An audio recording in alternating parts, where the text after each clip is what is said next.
और जैन धर्म से संबंधित जो है 50 इम्पॉर्टेंट सबसे इम्पॉर्टेंट क्वेश्चंस, ठीक है, जो आपके आने वाले सभी तरह के कम्पिटिटिव एग्जाम्स में बहुत हेल्प करेंगे। और ये क्वेश्चंस एग्जाम में बार बार आते हैं। बौद्ध और जैन धर्म बेसिकली ये एनिशिएंट हिस्ट्री के पार्ट हैं और इससे रिलेटेड 2 क्वेश्चंस तो पक्का आते ही आते हैं, ठीक है। तो आजकल मैं बहुत ही बेहतरीन वीडियोज़ अपलोड कर रहा हूँ हिस्ट्री का। तो चलिए देखते हैं। पहले खुद से प्रयास करिएगा। MCQ क्वेश्चन से मल्टीपल चॉइस क्वेश्चन, सभी क्वेश्चंस के लिए 4 ऑप्शंस रहेंगे। पहले खुद से प्रयास करिएगा, उसके बाद आखिरी में एक होमवर्क क्वेश्चन मैं आप लोगों से पूछूंगा, ठीक है।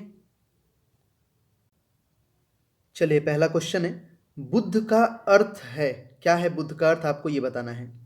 पहला क्वेश्चन है। सभी क्वेश्चंस के लिए आपके पास समय है 3 से 4 सेकंड्स का। कोशिश करिएगा कि सभी प्रश्नों का आंसर आप जो है करें, ठीक है। तो देखिए इसका अर्थ होगा, बुद्ध का अर्थ है ज्ञान प्राप्त करना, ठीक है। ऑप्शन नंबर ए इसका सही जवाब होगा। आगे बढ़ते हैं अगले प्रश्न की तरफ। नेक्स्ट है, अगला है कि बुद्ध किस वंश से संबंधित थे? बुद्ध किस वंश से संबंधित थे ये आपको बताना है। तो अगर आपने चुना ऑप्शन नंबर सी तो आपका भी सही जवाब होगा। शाक्य वंश से संबंधित थे बुद्ध, ठीक है। नेक्स्ट है, निम्नलिखित में से कौन सा एक जानवर जो है सारनाथ स्तंभ में उल्लेखित नहीं है? उल्लेखित नहीं है, कौन नहीं है ये बताना है। यानी कि 3 उल्लेखित है और बाकी एक जो है उल्लेखित नहीं है। तो सारनाथ का स्तंभ अगर आपने देखा होगा तो ध्यान से उसे एक बार अपनी नज़रों में लाइए। देखिए उसमें है कौन कौन, पहले मैं ये बताता हूं। तो देखिए उसमें सांड है, नजर आएगा आपको।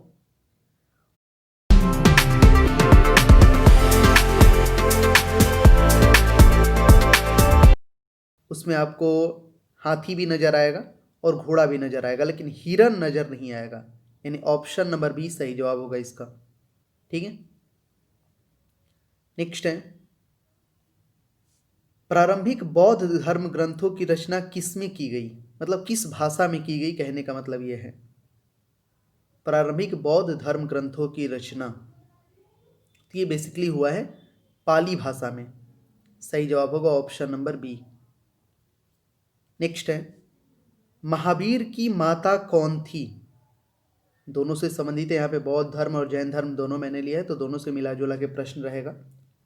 महावीर की माता का नाम था त्रिशला। सही जवाब होगा ऑप्शन नंबर सी। ये सब क्वेश्चंस एग्जाम में आते हैं, ठीक है।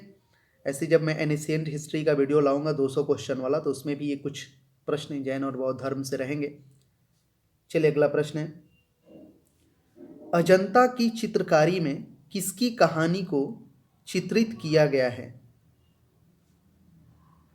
तो इस प्रश्न का सही जवाब होगा ऑप्शन नंबर सी, जातक। अजंता की चित्रकारी में जातक कहानी को चित्रित किया गया है। नेक्स्ट है, बुद्ध ने अपना प्रथम धर्म संदेश कहां पर दिया था? पहला धर्म संदेश, तो सही जवाब होगा इसका ऑप्शन नंबर डी, सारनाथ। कोशिश करिएगा कि 50 में कम से कम आपके जो है मतलब कम से कम नहीं तो 40 क्वेश्चन तो सही हो ही, ठीक है। प्रयास आपका होना चाहिए कि कम से कम 50 में 40 क्वेश्चन आपके सही हों। तो इस प्रश्न का आंसर मैंने कहाँ बताया? बुद्ध ने अपना जो है पहला धर्म संदेश कहाँ दिया था? इसका सही जवाब होगा option number D, Sarnath. Next है, निम्न में से कौन सा शासन बुद्ध के समकालीन था? मतलब कौन सा शासक, कौन सा राजा बुद्ध के समकालीन था? तो ये थे बिंबिसार। ऑप्शन नंबर बी सही जवाब होगा। नेक्स्ट है, अगला प्रश्न है कि मिलिंद पन्हो क्या है? मिलिंद पन्हो, तो ये बेसिकली एक बौद्ध ग्रंथ है। ऑप्शन नंबर डी इसका सही जवाब होगा। नेक्स्ट, निम्नलिखित में से कौन सा संप्रदाय बौद्ध धर्म का नहीं है? ये संप्रदाय जो है बौद्ध धर्म का नहीं, ये बताना है। आसान है, अगर आपने पढ़ा होगा तो। दिगंबर, ये सही जवाब होगा। दिगंबर जो है ये बौद्ध धर्म से संबंधित नहीं, बाकी महायान, हिनयान ये सब बौद्ध धर्म के संप्रदाय हैं। अगला है, बुद्ध जो है धम्म और संघ मिलकर क्या कहलाते हैं? बुद्ध, धम्म और संघ मिलकर क्या कहलाते हैं? तो इनको कहा जाता है त्रिरत्न। ऑप्शन नंबर ए सही जवाब होगा। नेक्स्ट है कि महावीर का जन्म क्षत्रिय वंश के किस कुल में हुआ था? महावीर की बात हो रही है यहाँ पे। तो महावीर का जन्म क्षत्रिय वंश के ज्ञात्रिक कुल में हुआ था। नेक्स्ट है, बौद्ध साहित्य त्रिपिटक किस भाषा में मतलब उसकी रचना की गई है? बौद्ध साहित्य जो है त्रिपिटक, इसकी रचना किस भाषा में की गई है? तो इसकी रचना की गई है पाली भाषा में। ऑप्शन नंबर सी इसका सही जवाब होगा। नेक्स्ट है, नेपाल में बौद्ध धर्म का प्रचार किसके शासन काल में किया गया? तो इसका सही जवाब होगा option number B Ashok. Nepal में बौद्ध धर्म का प्रचार अशोक के शासन काल में किया गया। नेक्स्ट कि महावीर का प्रथम शिष्य कौन था? तो सही जवाब होगा ऑप्शन नंबर डी जमाली। ये महावीर का प्रथम शिष्य था। वर्धमान महावीर और किस नाम से विख्यात थे? महावीर का और कौन सा नाम था? तो ये विख्यात थे जिन के नाम से। सही जवाब होगा ऑप्शन नंबर ए। नेक्स्ट है, बौद्ध मत के जो है अष्टांगिक मार्ग में से क्या शामिल नहीं किया गया है इन दिए गए ऑप्शंस में से? बौद्ध मत के अष्टांगिक मार्ग में जो है बेसिकली सम्यक इच्छा ये जो है शामिल नहीं किया गया, बाकी सम्यक वचन, सम्यक व्यायाम, सम्यक कर्मांत ये सब शामिल है। अगला है कि तिब्बत में बौद्ध धर्म का प्रचार करने वाले बौद्ध भिक्षु कौन थे?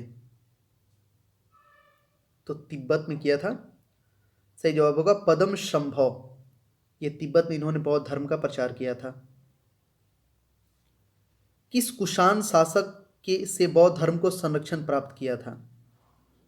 किस कुषाण शासक से बौद्ध धर्म को संरक्षण प्राप्त था, ये क्वेश्चन है। तो ये थे कनिष्क। सही जवाब होगा ऑप्शन नंबर सी। जैनियों द्वारा अपने पवित्र ग्रंथों के लिए सामूहिक रूप से किस शब्द का प्रयोग किया जाता है? ये भी इंपॉर्टेंट क्वेश्चन है। सही जवाब होगा ऑप्शन नंबर बी अंग। जैनियों द्वारा अपने पवित्र ग्रंथों के लिए सामूहिक रूप से अंग शब्द का प्रयोग किया जाता है। अगला प्रश्न है, निम्नलिखित में से किस मुद्रा में गौतम बुद्ध सारनाथ में अपना पहला उपदेश दिया था? किस मुद्रा में? तो मुद्रा था धर्म चक्र मुद्रा। ऑप्शन नंबर सी इस प्रश्न का सही जवाब होगा। नेक्स्ट, बौद्ध धर्म में सांड बुद्ध के जीवन के किस घटना से संबंधित है? सांड, तो ये जो है बेसिकली संबंधित है जन्म से। बौद्ध धर्म में सांड जो है ये बुद्ध के जन्म से संबंधित है। अगला है कि गंधार कला किस शाखा के अंतर्गत अस्तित्व में आया? गंधार कला, तो ये अस्तित्व में आया था महायान शाखा के अंतर्गत। ऑप्शन नंबर बी सही जवाब होगा। नेक्स्ट है, बौद्धों के विश्वास के अनुसार गौतम बुद्ध का अगला अवतार किसे माना जाता है?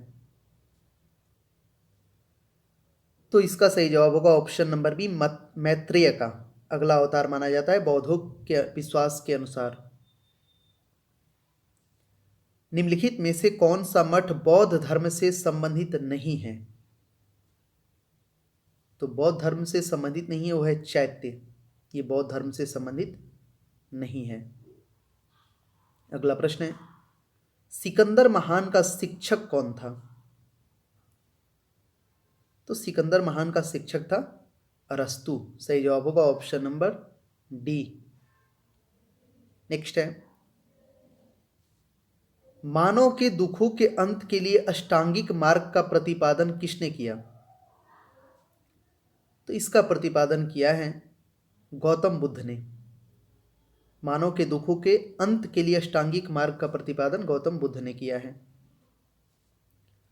बौद्ध धर्म ने समाज के किन दो वर्गों को अपने साथ जोड़कर एक महत्वपूर्ण प्रभाव छोड़ा? वो वर्ग कौन से थे?